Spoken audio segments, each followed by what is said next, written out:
আমরা গত 4 মাস আগে নতুন বাজাজ পালসার N160টা নিয়েছি। নেওয়ার কিছুদিনের মধ্যেই সেলফের প্রবলেম হয়, অটোমেটিক স্টার্ট বন্ধ হয়ে যায়। আমরা সার্ভিস সেন্টারে 4-5 বারই কন্ট্যাক্ট করি, তবে ওরা কোনো গাড়ির প্রবলেম খুঁজে পায় না। ঠিক এবারও সেম প্রবলেম হয়েছে।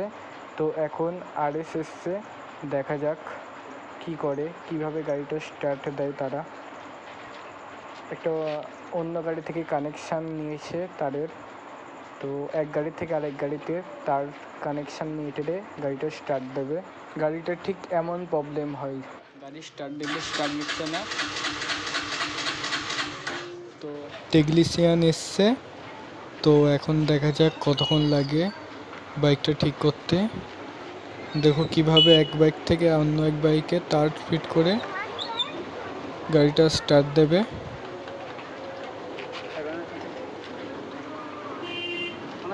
হ্যাঁ,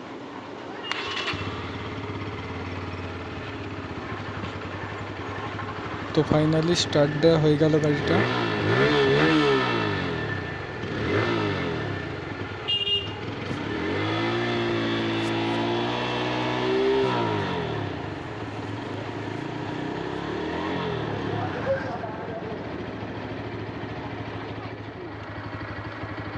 তো এখন মাল্টিমিটার দিয়ে ব্যাটারি লাইন মাপছে, দেখা যাক ঠিক আছে কি লাইনটা।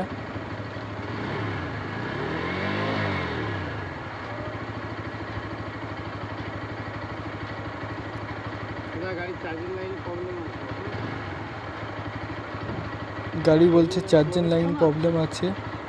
এখানে 14 প্লাস হবে, 14 প্লাস থাকার কথা, এই জায়গায় 16 প্লাস আছে।